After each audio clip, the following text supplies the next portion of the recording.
Yeah, first I'd like to thank Betty and Will for having me, and thank everyone for coming to listen to me tell you all about Winston-Salem, North Carolina today.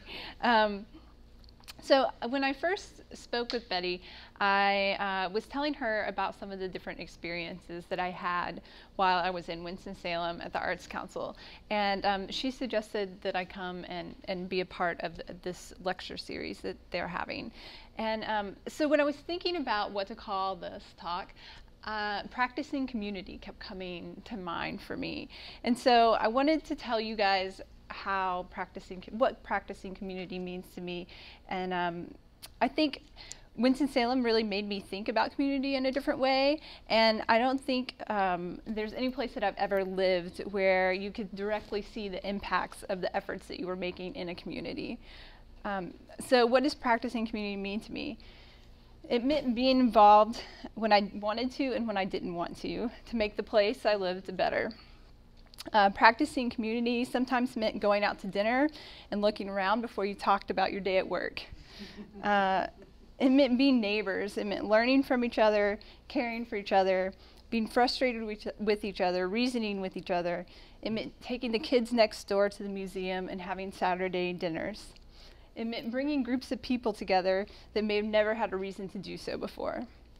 It meant being available, even when that availability meant spending hours on the phone with an artist who never applied for a grant before. It meant building trust. It meant creating sustainable relationships. Practicing community meant being the youngest person by at least 30 years at dinner parties time after time after time. It meant not over-promising, not just sitting around the table and talking about ideas. It meant being present. The blessing and curse of a southern town mentality is that everybody knows everything. They're always watching you. It means taking risks and not being afraid to be told no. Not just doing what's always been done. And I think most importantly for me, building community or practicing community just meant being honest. It meant being honest with what you were able to do. So before we dive into my experiences in Winston-Salem, I thought it was important for you guys to know a few things about me. First, I'm a Southerner. I grew up in East Tennessee, and so I know the drill. I know how to talk to Southerners. I know what bless your heart really means. And you also have to know that I spent most of my life trying to leave the South. Secondly, which is important, is I'm an artist, and this is my art. I'm interested in creating opportunities and experiences that shift people out of their everyday routines and frames of mind. I embrace the challenge of convincing family and friends and strangers to interact with me in unexpected ways in an effort to prompt dialogue between us. I thrive on honest interaction that arrives at authentic moments and in unexpected circumstances. I examine my own Southern culture, traditions, and relationships to inform how I interact with people. I like to ask people to trust me in efforts for us to grow together.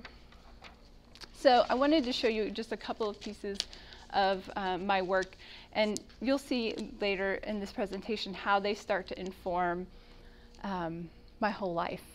So this piece is called Something Old, Something New.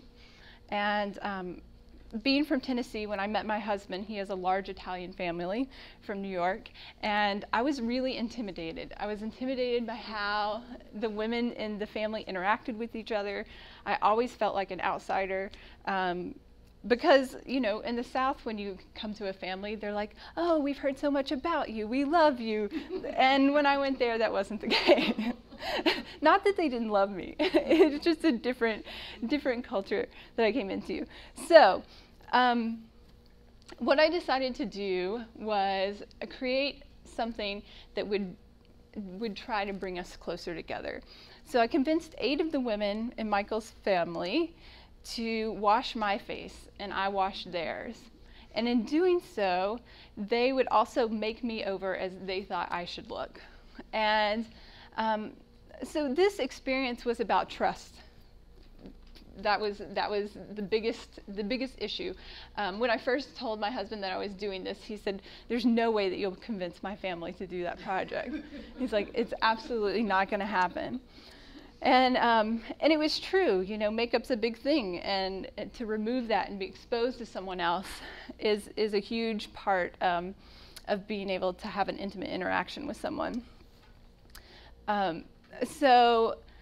This is his cousin Debbie. She's a hairdresser. I love this this photo. So one of the really important things that I learned about trust in my work and interacting with people is that it was really important to ask people in the right order to do things. And I was able to do that by asking people in his family that I first would have no problem accepting this, and then convincing everybody else that they had to do it because these other people were doing it. And so it was that, and I also learned that it's really important for people to know your intentions and to be authentic and honest with them if you're asking them to do something that's outside of their comfort level. So then I moved on from using my family to going out into the community to do this. So this is a project that is called Acts of Hospitality that I did in New Haven this past summer. And part of the project, I baked pies. And one of the things we did is we lived in the gallery space for 2 weeks. And we all interacted with the community in different ways. So I would bake a pie every day for the space, that the gallery space, and then I would make a pie that I would give away to a stranger on the street. And I asked in return that they write on my blog and let me know how they had shared that pie with someone else. So at first it was really intimidating because I was like, you know, people are going to think that I've poisoned these pies and they're not going to take them from me. But after a while I got sort of used to giving these pies away. So this day I gave a pie away to the bus driver that had been driving around all day long watching me bake the pies, and I had been waving at him. So he actually stopped the bus, and I went on the bus, and everybody was like really excited that I was giving him a pie, and then he drove around with it for the rest of the night on the front of the bus. And this is a couple that I just happened to meet that were outside of the gallery, and they had they were just visiting New Haven. And they were just so thrilled that, I think I made them a buttermilk pie. They were just like so thrilled that I had made them this pie. And that was like one of the best interactions. I love her face. And so what happened was really amazing, because people found out that I was doing this, and they started interacting with me in ways I didn't expect. They started breaking the traditional sort of like northern norms, I would call them, in how they interact with people in every day. So I saw this guy Brian on the street, and he lived right in the community, so he passed me all the time. And I saw him standing outside one day, and I went and asked him what was going on and what he was up to, and he was reading our little description of our show. And when I started talking to him, I realized that he was an industrial engineer. And he told me he had been out of work for 6 months. And during that time, he decided to start making pies. And so he was really into pies. And I was like, well, why don't you just come and show me how to make your pies? And so he spent 2 days showing me how to make the pies that he had learned to make.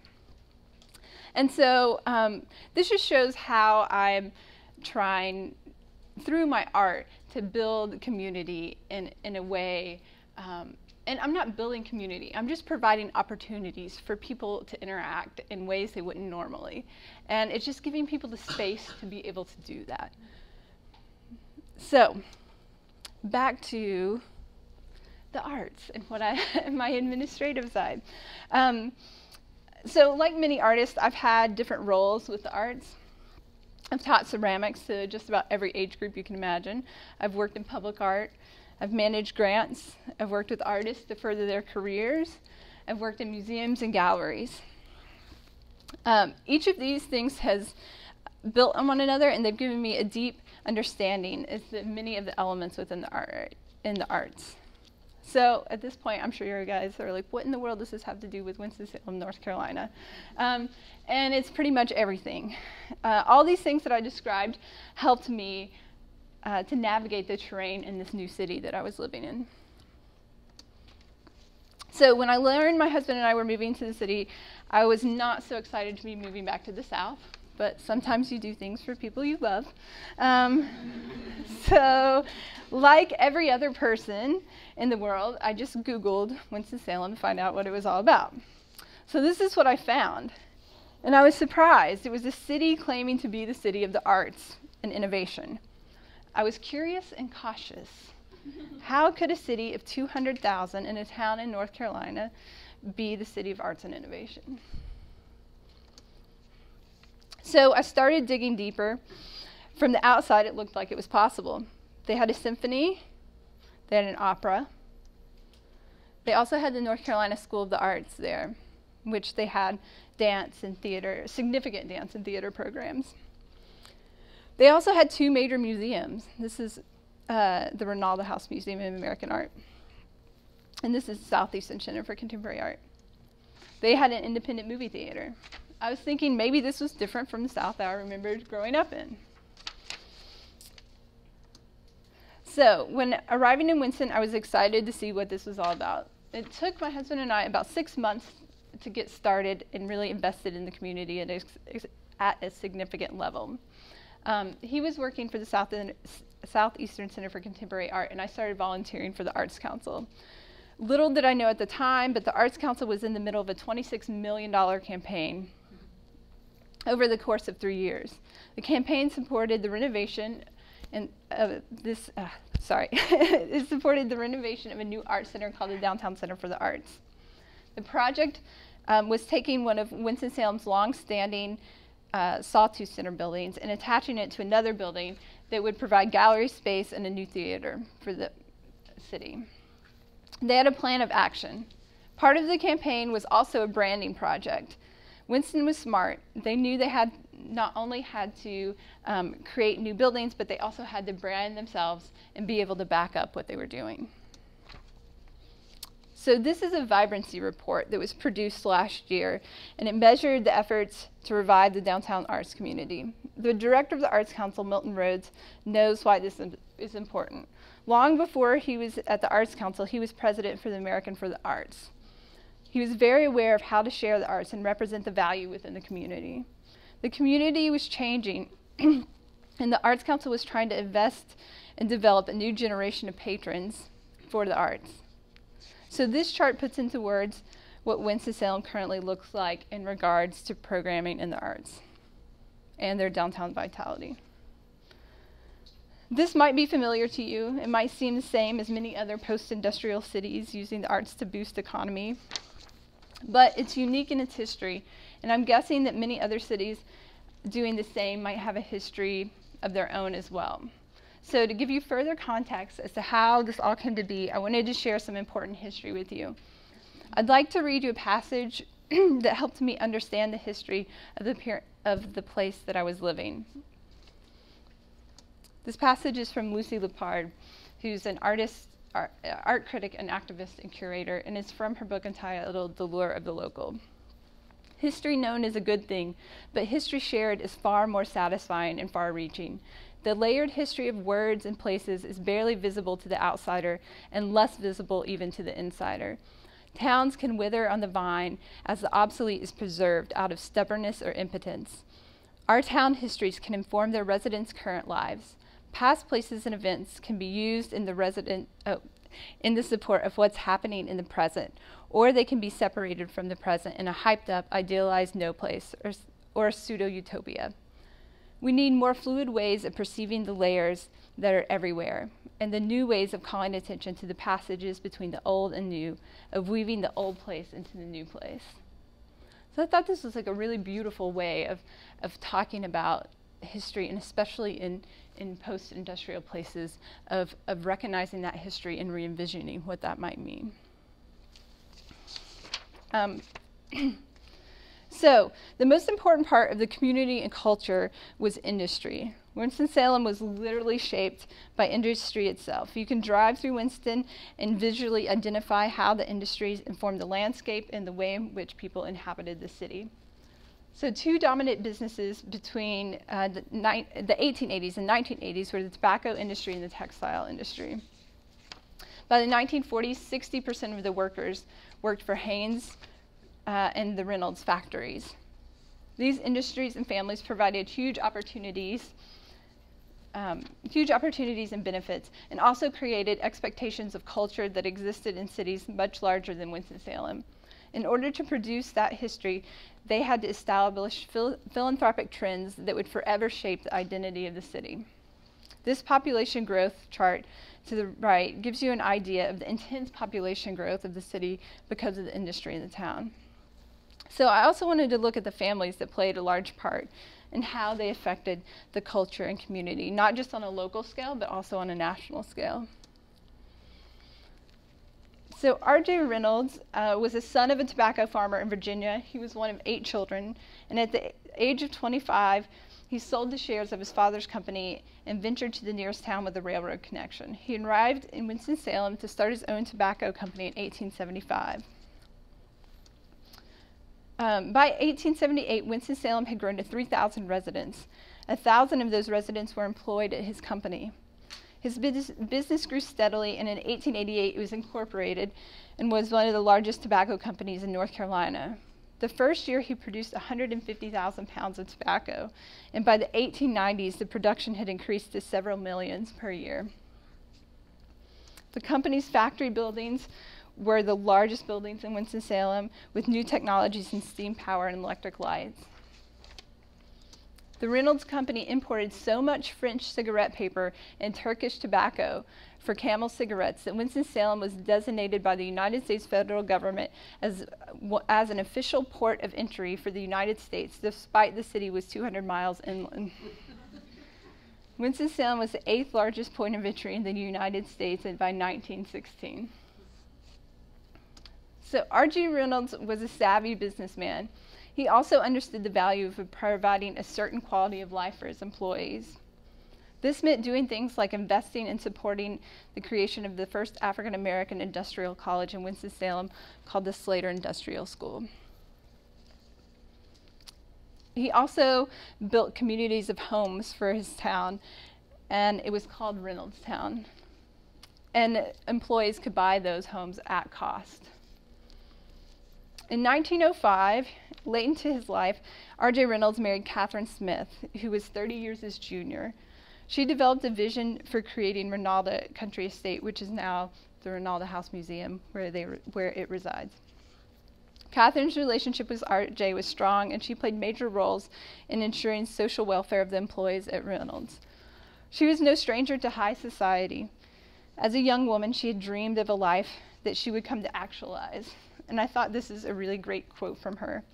"When I marry, I shall go to Europe and on my wedding trip,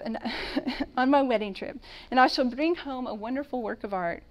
And then I shall buy a great estate. I shall have thousands of cattle on a hill and flowers around." And she did just that.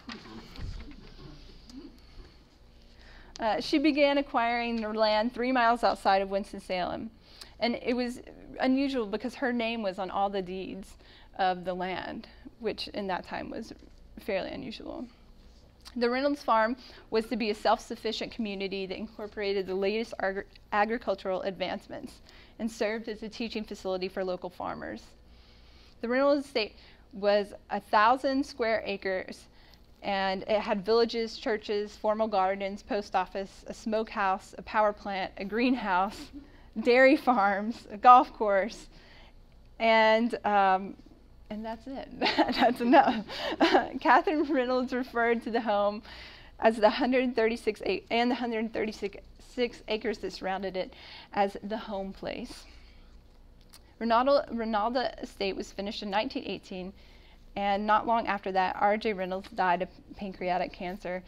He left behind Catherine and 4 of their children. The Reynolds children inherited a huge fortune from their father's company, and in doing so, had influence over the cultural structure in Winston-Salem. To this day, Reynolds Corporation is a supporter of the arts in the city, and as you'll see later in the presentation, they had a deep commitment to the regional artists.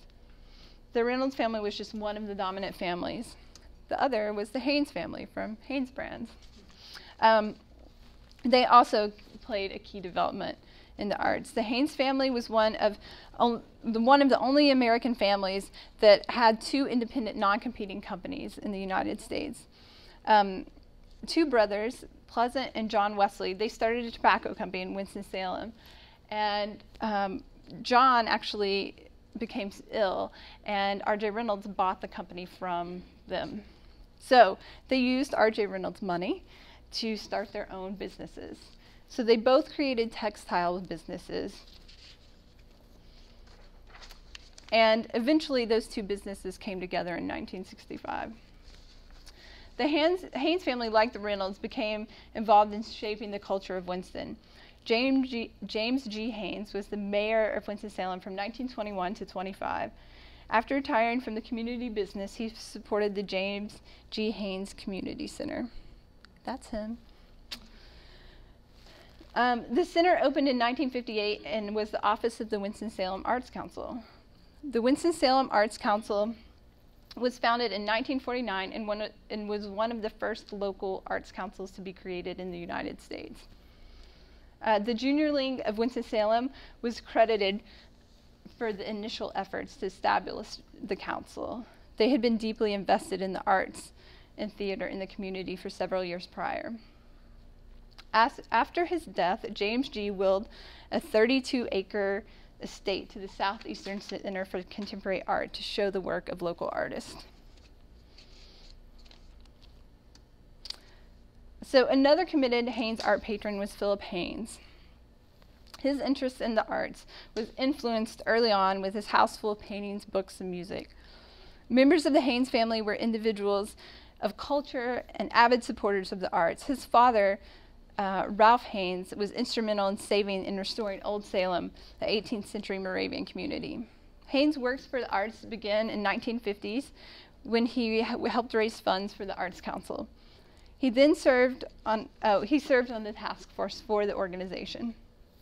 Philip Haynes not only served as an advocate for the arts in Winston-Salem, but he also was an advocate nationwide. He served as the chairman for the NEA, and he was on the International Council for Museum of Modern Art, along with many other organizations. He had an interest in bringing outside money to North Carolina.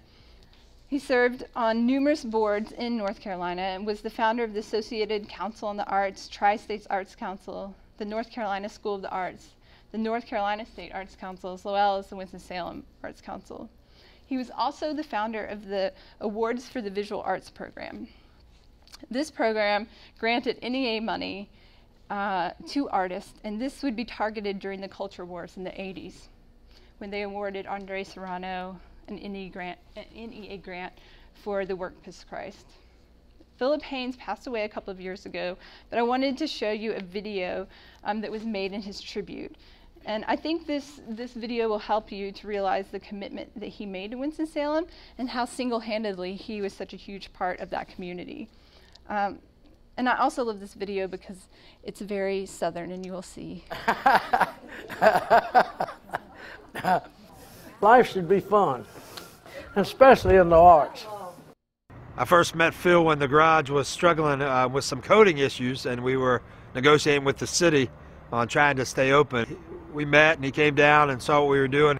He said he had seen artists redevelop areas like Soho in New York and Haight-Ashbury in San Francisco, and that the garage and myself and the warehouse and John Bryan and others were doing similar types of things, and he was going to do everything in his power to help us succeed because he felt that's just what Winston needed to create some vitality and energy and some critical mass down here in the Arts District and in downtown in general. I wouldn't be in Winston-Salem if it wasn't for Phil Haynes. We needed space and we needed freedom and flexibility, and we found that in a building, and then through meeting Phil and the rest of the community, we found that in the community. But if he wouldn't have helped rally support, this idea would have never gotten off the ground. We had a message on our answering machine from this southern-sounding guy that said, had heard that we wanted to open a restaurant downtown, and how can he help? So I called him back, not knowing who he was, and he started bringing people together. He liked what we wanted to do. He gave us a lot of encouragement. He did not give us any money. he's like a broker, you know, in getting us in touch with the right people. I think, you know, a little muscle helps. I think you can't get more muscle than Philip Haynes in this town, and we're gonna miss that. He was interested in ideas. He wasn't interested in talking about the problems. He was interested in finding ways to initiate ideas. That was what drove him. Phil loved people, and he loved the energy of being around people. And oftentimes he would come in and say, the music's too loud, turn it down, or the music's not loud enough, turn it up. Or, do you have any good people in here for these people to talk to? They might be a doctor here. They might come to town and start their practice here, and they need some smart people to talk to. And so he just loved the energy of it. And he also believed in Kaizen, which was lots of little things add up to big things. And he said, it takes too long for the big things to happen, but little things can happen quickly, and they add up to be big things. Phil ate with us a lot. He was here up until the time he went into the hospital at the end. He was the best kind of customer, and he was the one that you wanted to see come, and you were happy to see go sometimes.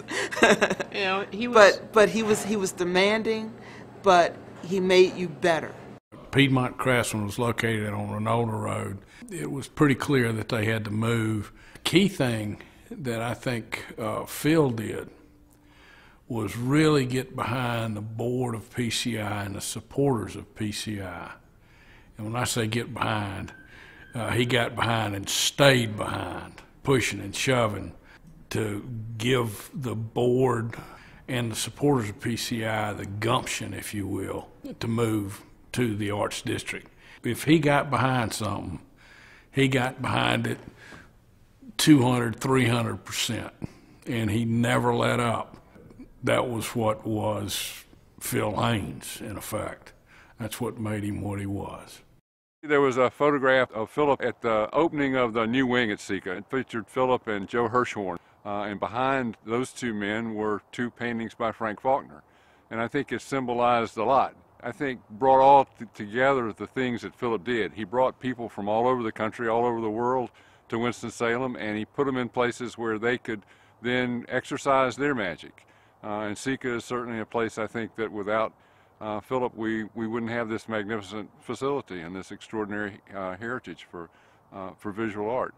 And I think for Sika, the great legacy that he leaves us is his spirit of innovation. It was really the idea of being on the cutting edge, of bringing people together in an environment like this and putting the best of humanity into a space with the rest of us who are living, and to really take advantage of it to the fullest extent. Phil Haynes was absolutely driven to help create a top-notch performing facility for all of those artists at the North Carolina School of the Arts. Opening night at the Stevens Center was probably the most exciting event that ever happened. And guess what Phil made happen? He brought stars like Leonard Bernstein, Isaac Stern, Gregory Peck. He had Lady Bird Johnson in the audience. The three-day event showcased the School of the Arts, Winston-Salem, and this fabulous performing arts facility to the hilt. I think if you're going to talk about his achievements, you'd have to say that perhaps the greatest one was in connection with the School of the Arts here, because this school would not be here except for three people probably. One was the governor, who thought it was a wonderful idea and put himself behind it.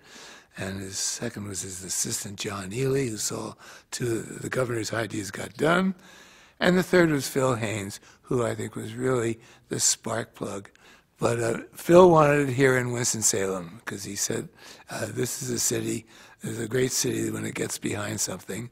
And when Phil Haynes is behind something, then there's a great chances that it would be done.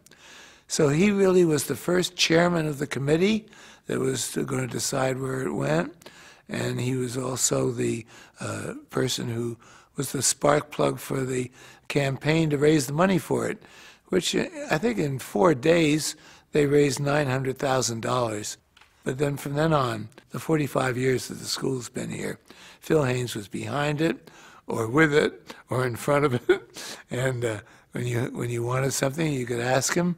You had to be careful about asking him because McNeil Lowery said that once he gets interested in something, he's like a tent. He's all over you. He was generous with his money. He was very generous with his time, and he was a tiger for his causes. For about 30 years, I talked to Seeker, and I said, look, you got 18 acres of empty land out there. Why don't you have a sculpture garden? They said, we can't afford it. I said, I'll tell you how you do it. You make a graveyard. He said, what do you mean? I said, well, when you go to Asheville, or you go to New Orleans, or you go to Paris, and you take a tour, they take you to the graveyard and show you this beautiful sculpture. Seeker was qualified to do a cemetery, but the board would never vote to do it. Well, I was complaining about it, and Wade Humgood heard me, and he said, hell, we'll do it at the school. Well, by then, everybody I knew that wanted to do it had passed.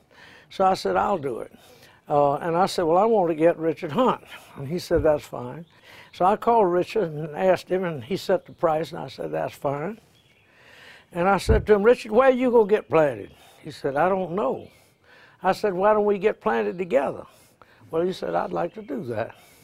So that's a maquette of the sculpture. It's already in full place at the School of the Arts now. And I said, what are those holes in the back for? He said, that's where you get stuck. I said, well, I want them covered up. I said, now, you can get us stuck in there, but let's get it covered up when we do. And he said, where do you put the plaque? I said, stick it up on the wall. Well, he says, I'm going to design one for that. And I said, let's make it humorous. So he's designing a plaque for the three of us, and it'll all get done, you see. We can put the plaque up, and then all they got to do is stick the dates in. I mean, there's no need to make passing such a laborious task.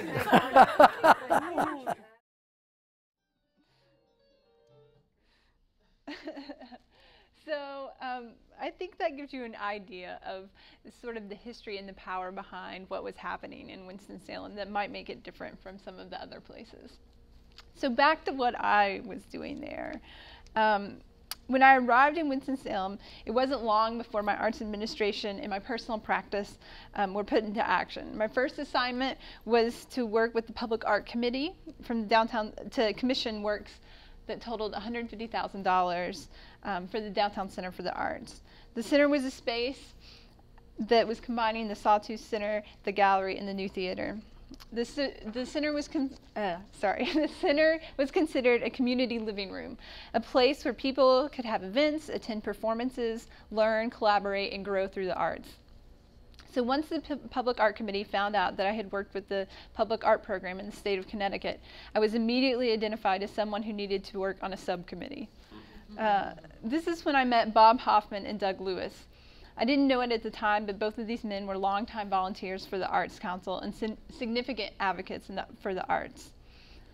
I'll have to say these two men were quite the characters, and it took me several months to build their trust. I spent hours with them in meetings, wordsmithing the perfect RFQ. Once we had developed the RFQ, my knowledge of the internet became my biggest selling point, as it was my mission to post a national call, and I did so by posting it in every listserv that I could possibly think of. After that, I was in the good graces of my colleagues. The development of the selection process was really important for Winston. Because it was such a small town and the weight of the families that were there, it was essential for the Arts Council to create policies and procedures for how they would proceed with the commissioning of major works. This is not only to protect the Arts Council, but also the artists involved in the process. The RFQ resulted in 100 artists and were quickly narrowed down by the committee. After site visits and site-specific proposals, the committee selected artist Kyung-Mi Shin from LA and Jimmy O'Neill from Marshall, North Carolina. This is Jimmy's piece that he produced. Jimmy and Kyung-Mi came to Winston-Salem and created beautiful works. This is Jimmy O'Neill's work that's in the lobby of the Haynes Brand Theater. Jimmy has an interest in somatics, and that interest leads to the patterns that you see on the wall. Somatics is the visualization of sound, and so Jimmy went to the theater space and found the resonant frequency of the room. The pattern is a direct reflection of how that sound fills the space, and you can see how he develops that. And Kyung-Mi Shin was interested in patterns and the environments. She recreated the hurricane map that she found from North Carolina as a way to translate the movement that would happen through the building. Each of these were hand-cut tiles that she had. She worked with a workshop in Mexico to create, and they individually laid out the patterns.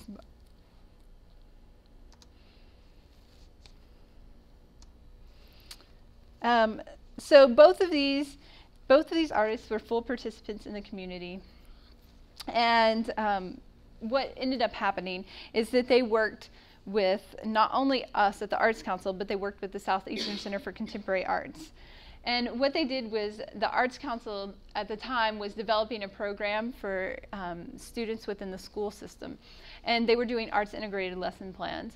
So the artists actually came and worked with students at their school. They worked with teachers, both art and science teachers, to develop a program to develop lesson plans that they could learn from. And then the artists did residencies in the school, working on creating works at the school with the kids. And then the kids also were able to come to the Arts Center and see the works being installed by the artist.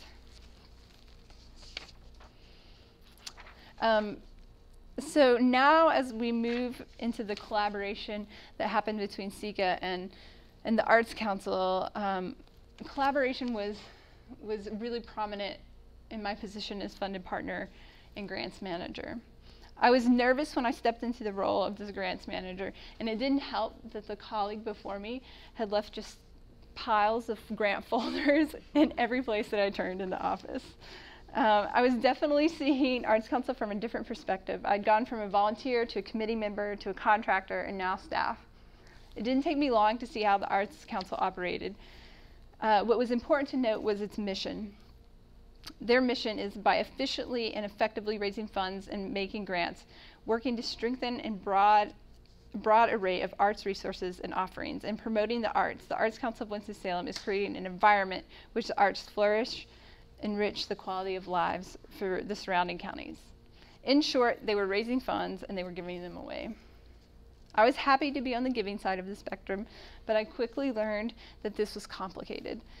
There were many arts organizations in Winston-Salem, and it was pretty obvious to see who the big donors in town were. The Arts Council was a safe hub for the companies and the philanthropists to give their money to. By donating to the Arts Council, they could let the Arts Council decide who could benefit from the funds. As a result of this strategy, the board at the Arts Council was full of heavy hitters in the community: corporations, universities, prominent families. Milton Rhodes was a fan of having the board actively involved, and in doing so, there were committees for just about everything that happened. Along with managing 5 grant programs, I had another 5 committees that I was involved with. It made for busy times and long days, but I learned a lot. The first thing I learned is the key of communication. When I first arrived in the position, we were in the midst of giving out the previous year's funds to the artist. As it had always been done before, we met with every single grant recipient to individually hand the award out to them. This meant scheduling 60 meetings over the course of 2 months. What I learned from doing this was invaluable. Communication was key. Each of our grant recipients had a direct connection to me, and since they felt they already knew me, they could call me about anything they had questions. I was in constant communication with them. All the meetings were going well for the most part, except for the meetings for the 30 organizations that were funded partners. The funded partners were groups that they had committed to giving multiple term grants to. And they were not always so happy with what the Arts Council was doing. So I started to investigate. I met with the groups and I discovered that many of the processes that the Arts Council had were very time-consuming for the grantees. And I realized some of the problems were really easy and could be streamlined. So before the next grant cycle, I rewrote and streamlined all the grants. I met with committees to simplify and clarify the information. And this built a level of trust with the organizations that I was working with. This trust building also parallels the work that I'm doing as an artist and in the community. It's all the same. I do it the same way. 2 other valuable lessons I learned from the position was that our community was producing really great activities. I attended as many grantee programs as I could, and it gave me great satisfaction to see the power of the funding of the arts. I also learned about every idea in town. Anyone who was starting any type of new organization came to talk to me, and I made myself available to them. I realized in doing this that many of them were creating programs that were duplicates, and so I was able to take those people and connect them to one another so that that wouldn't happen. I only stayed in this position for 1 year, and I think it was because I was just worn out. As grants manager, I had the opportunity to teach ceramics in Connecticut, so I left for a year to go do that. When I returned, before I even returned, they had recruited me to do one last project for them. So this was one of the most interesting projects I worked on. It was the R.J. Reynolds America Tobacco Collection. And the corporate collection had been stored for quite some time. And they didn't want to leave the collection stored indefinitely. So they had decided to donate a collection of 3,000 works to the Arts Council. The Arts Council had no way to manage this kind of collection, and so they were going to sell the collection to the community. And in doing so, they would use the money for the grants program. It seems simple, an idea. So it was, but I have to tell you, the first day I walked into that room and I had 3,000 objects staring back at me, it didn't seem so simple anymore. Over the course, and I love this photo because this was actually part of the collection, and that's the artist that made that piece. Over the course of the project, I worked with a team of 5 others, and I categorized, accounted for, and inventoried each and every one of the 3,000 art objects. The collection was interesting because the corporation had committed buying works of regional artists. It had a range of styles that had been curated by several people over the years. Some of the works have been purchased from local and regional galleries, while others have been the result of art competitions by the company. We also found out that the employees there, as part of their benefits or raises or promotions, they also got a stipend to collect art. So they were able to purchase art for their own offices. So that also led to a variety of works that were in the collection. Lots of people like ducks.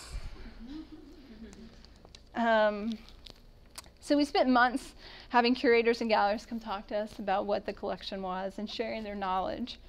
After we had an understanding of what the works we were dealing with, we created a plan of action, and it was a multifaceted plan. We were to have an auction, and the auction was going to be for the most significant works in the collection. Next, we were going to set up a series of exhibitions throughout town to promote the works.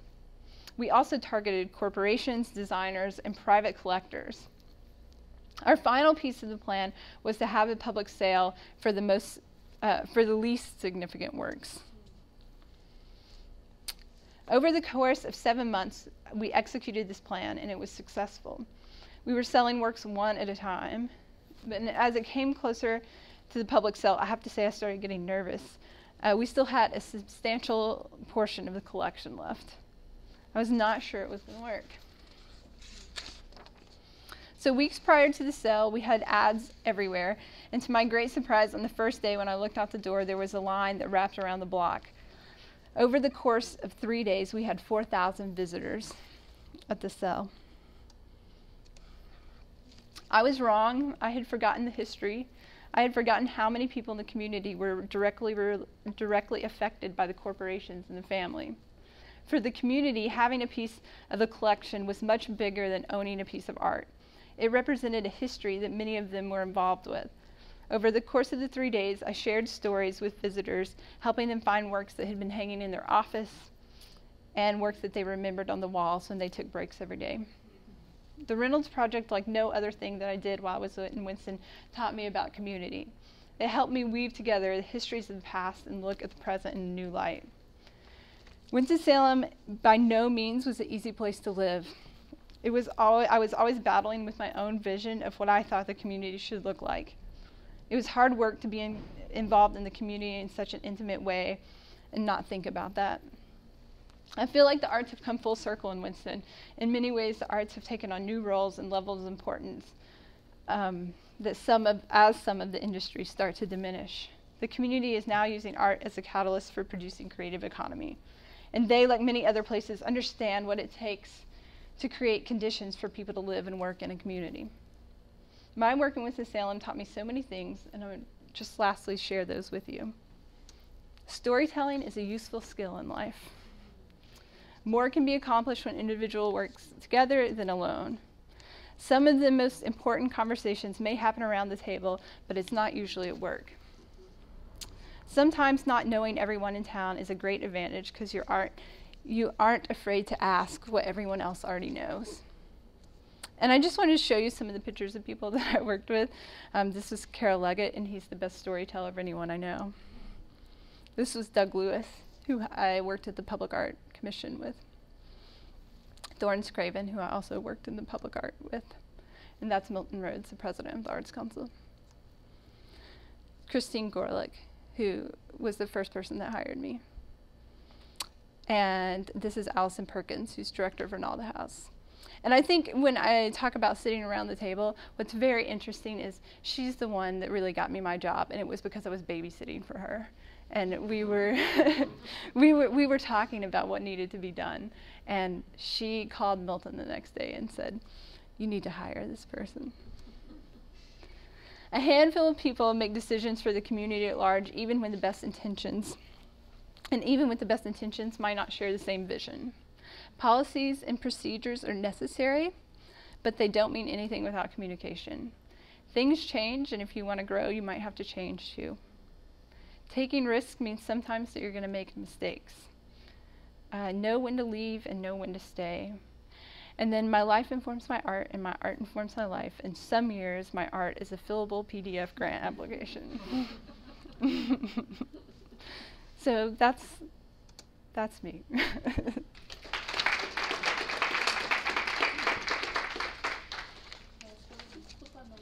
As you're raising your hand to directly right behind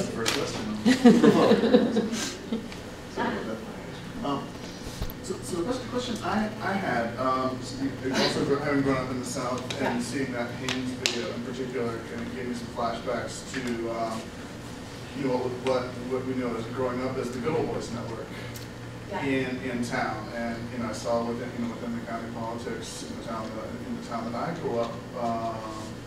You know, the ways in which this Good Old Boys Network, the Chamber of Commerce, major individuals, really had an outsized, voice and influence in the direction of the town, and then sort of more recently, you started to see some sort of, pushback against this Good Old Boys Network, to put it in less glowing terms. I'm kind of wondering the degrees to which you saw that. I mean, because it seems like, Haynes and Reynolds and maybe a couple of other people are sort of the big 800-pound gorillas in the room, and I wonder sort of like how that affected the organizations that you were working through, and relationships with artists who may have very different visions, or maybe than these traditional.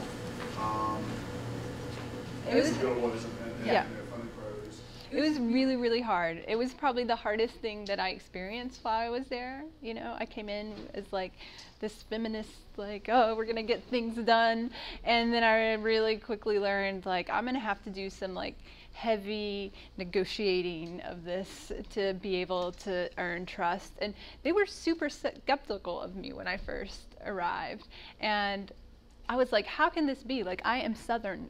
Like, I am one of you guys, and that wasn't it. I really did, and honestly, the way I negotiated is I became really good friends with the 4 guys that controlled what was happening in the arts, and they gave me projects, and they saw that I was able to accomplish them, and so that trumped everything else, because I was able to help them.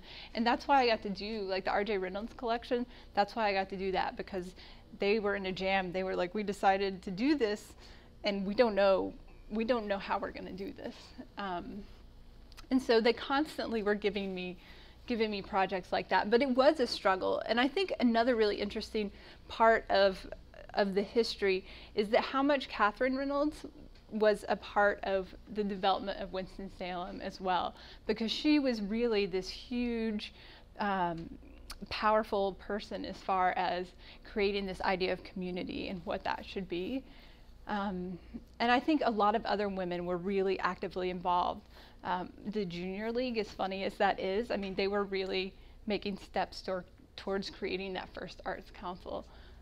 So I think it's a complicated thing in the South as how that works, but it definitely was probably one of the hardest things for me.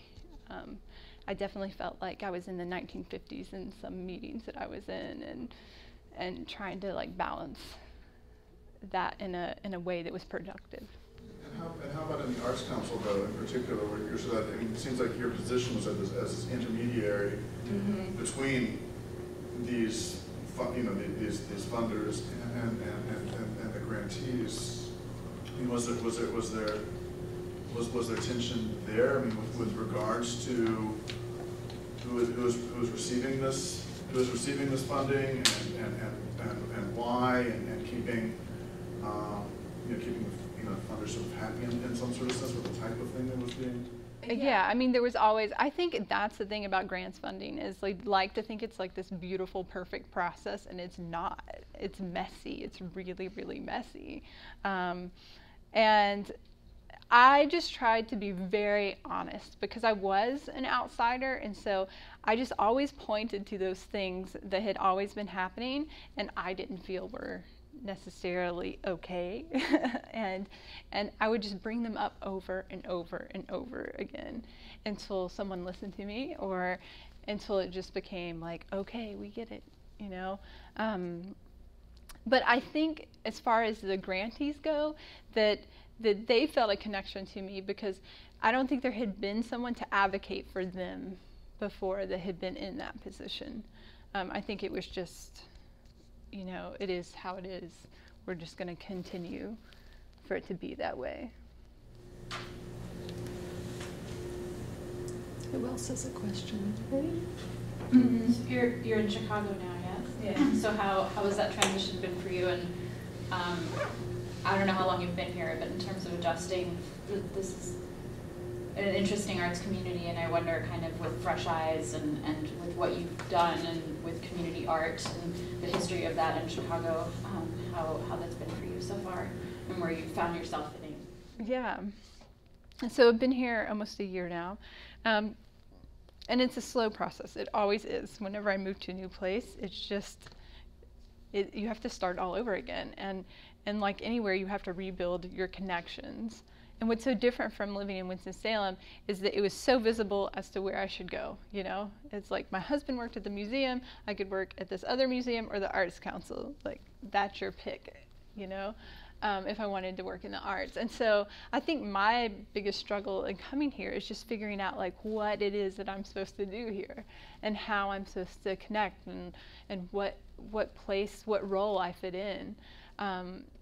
I've honestly committed a lot of my time here to just being an artist, and that's been amazing for me. I've met tons of other artists, and that community is supportive, and at least the places where I'm putting myself or choosing to be involved with feels like that, and they've been really willing to sort of help expand that part, and it's not dissimilar in sort of the way people interact, because I feel like Chicago is very friendly. Like, people are willing to help you and help each other. How I'll work as far as arts administration goes, I don't know. I think it's like yet to be determined, but I'm not planning on leaving anytime soon. So eventually, eventually, I think I'll figure it out. You know. And a lot of times that's what's happened, and that's why I've had such like a wide variety of positions. I didn't have an idea about something coming up, that your work on helping develop the public art plan.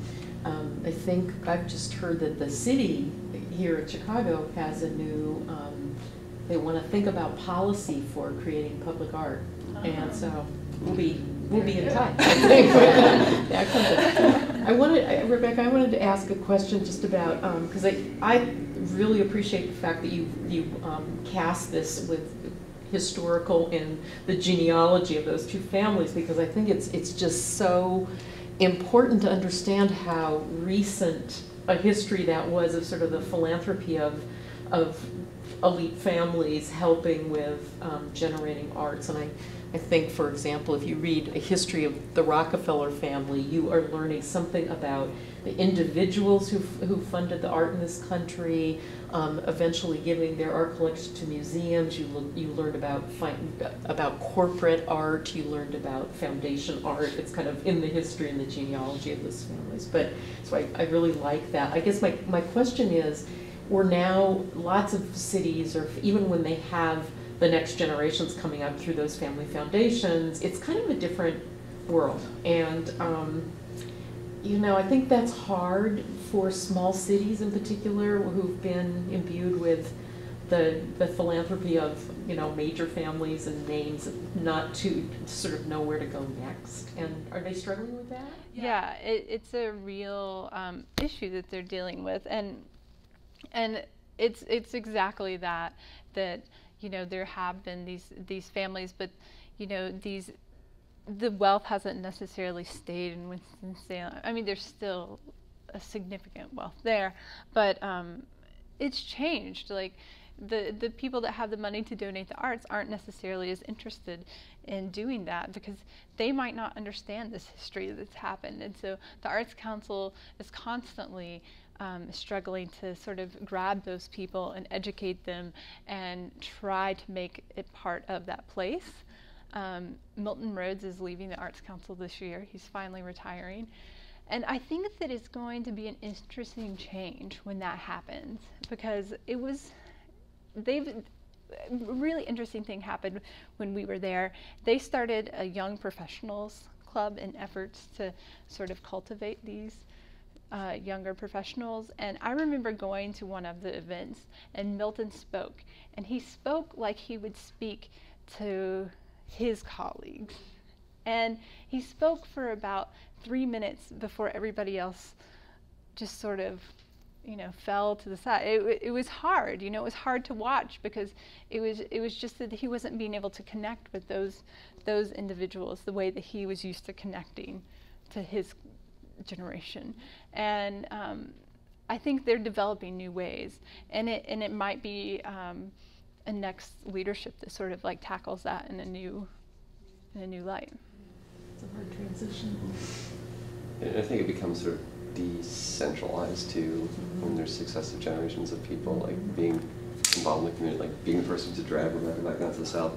Like the John Bryan, the guy who ran Cranky's, was developing this whole other culture of artists that kind of grew up outside of the central tradition. But Phil Haynes was kind of that connection between those two. So it's complicated. Yeah. And I think that's like the funny thing, you know, like the slow food movement's all the rage. Well, farmers have been farming like that in North Carolina for like ever. It's not new. It's just the same thing, except different types of people promoting that. And I think all those, Michael's totally right, that all those, there's organizations there outside of the Arts Council that's really has a different pulse on a different generation, and I think they're the ones who are really starting to get investment there. Anybody else? Yeah. When you worked as an art administrator, what was the consistent thing that you felt was lacking in terms of resources, other than like money? Because money would always be an issue in the art thing, but other than that, that's just it. Organization for me, because everything was happening so fast. Like all of these projects I was involved with happened within like 2 or 3 years, and they just didn't have the support staff capable of like fixing problems. And I mean, that's why the grants were the way they were when I came in.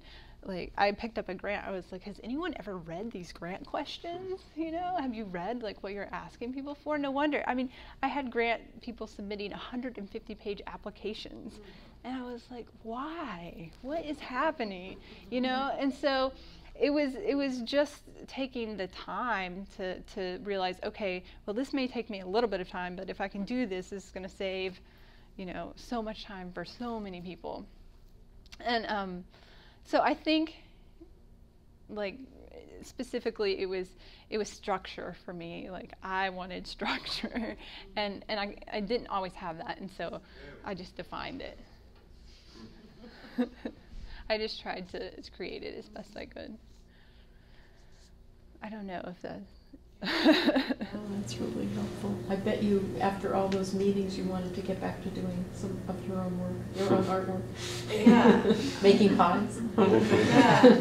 Those meetings. It's funny how everything. I have so many art projects I have to make about Winston-Salem, and so many things that sort of are connected and interweave. Do you feel like you have the license to take that experience and feed it back into your art making? Because, you know, it's like so much of what you're doing is based on that kind of communication and trust, and your creative practice fuel that process by which you kind of engage the community in Winston. So then how do you then take that and fold it back into your creative practice in a way that feels like it's a right, or like it's genuine fodder. It's obviously of interest, you know, but how are those people then collaborators in that process? Yeah. I think with a lot of my art, especially because it talks so much about the South, it's really important for me to build trust, but also look at what I'm doing not as like, can you believe that people still do it this way, but as a way of saying that, just as a way of showing that there's multiple perspectives, and things that we think are bad or different or wrong are much more complex than we may first understand, and trying to put a view of that so that people may dig a little bit deeper than what first meets the eye. And I think that's really important. And so in saying that, it's trying to create interactions and building relationships that with people that I can then build trust with to be able to work with my projects. I was also really interested. I was very interested in the sale that you worked on, because I think when you first said, okay, and so we got this gift and we couldn't manage it, so we're like, okay, thanks for this gift, like, let's throw a sale. You know, my first reaction was like, uh-oh, like, taking art out of the public domain and into private collections as sort of like as a no-no goes, and yet I was very interested in the fact that there was this community reaction of buying into, like, it's the Reynolds collection as a as functioning as like sort of a cachet brand name for art. But I was also wondering if there was any tension there with this art being sort of having been bequeathed to a public institution, and yet the decision being made for from the inside of very reasonable reasons of, hey, we don't have the infrastructure for it and we want money to fund the arts. But how did that sort of play out in the community, and was it sort of public relations type work that needs to be done to move all that over? So the complex part about working in a small town like this is everybody's involved with everybody else's stuff all the time.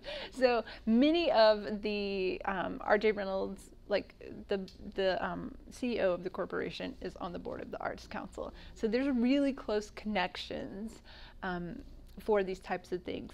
And I think that R.J. Reynolds knew that they wanted to give this collection, or de-access this collection, and I think that they might have tried to do that themselves, but just didn't know how that process would play out in so many different ways. And I think so they worked with the Arts Council to find a way, and they knew that the Arts Council was going to then sell the works, and I think that had always been the intention, and it was talked about as a way to put the arts back into the community, because they really were just being stored in storage facilities for like, I think 15 or 20 years. It was quite some time that they had been stored. And so their feeling was it was better being out than it was, you know, for them to hold on to those collections. And I totally misjudged how the community would take that. There was some frustration, definitely, because we oversaturated the art sales in the entire region for a very long time. It's true, it just, we had tons of works. But I just didn't realize like how important having something from the Reynolds would be to so many people. And these are not like art buyers. These are, it's like, you know, one example is that one of the guys that I worked with every day, I think he was a maintenance guy in the R.J. Reynolds building. And so we talked and I showed him what we were doing. And he was like, do you mind if I come in the room and like, look, there's this one piece that I always remember seeing. And I was like, yeah, sure. And so we searched and searched, we couldn't find it. So the day of the sale, I was like, you come. I had found the piece. I was like, you come and you'll get the piece. And it had gotten mixed up and we searched for it. And he got it, he found it. And he was like, this is the only like piece of art that I've ever purchased. But it was like so important to him. The artist was actually a math teacher of his. And he was just like this really awesome experience of being able to find this piece that really meant something to him. This may be kind of a strange question, but did you ever run into people who said R.J. Reynolds, cigarettes? I mean, I know you were working in the community where it was located, but there must be so many people that live there too, like you know, in the end, that there was a pushback about the fact that this was cigarette money, you know, money that was built on killing a lot of people. Yeah. No, I think. I mean, that's a strange question. But. No. I think that's really interesting because one of R.J. Reynolds' grandsons, is a huge, like, anti-tobacco lobbyist, and I think there's always that tension. I think they just passed a law in North Carolina, you can't drink and smoke in the same building. That occurred while I was there, and Reynolds had donated money for one of the spaces, and so that became an issue. Yeah. Like, how are we going to deal with that? Yeah, so there's always that tension, and you know, for me it was weird. R.J. Reynolds, you can still smoke in that building. You know, I went to work every day. You can smoke in the gym in the R.J. Reynolds building. It's the weirdest. it's the strangest thing, you know. So, yeah, it was hard, and I think the sale helped me somehow like feel better about. I don't know. It's just really hard to separate those two things. I mean, like Haynes is one thing. Right, yeah. Like T-shirts, you know. That's like one thing to be all right about. Yeah, it's hard. We just heard last week, we had a downtown session where someone was from the Cuyahoga County around Cleveland Arts and Culture, where their money for arts and culture in that area, $15 million a year, comes from cigarette tax. And so, you know, part of the question is, well, if people really do follow, you know, stopping to smoke, what's going to happen to your art tax? And that's actually, she was very interesting about that, because she talked about how that was really built into their vision. You know, it's like, we don't even want it forever because we would like the cigarette tax to decrease, but it's a very interesting questions about syntax, where the money, they call where it the there. money comes from. Yeah.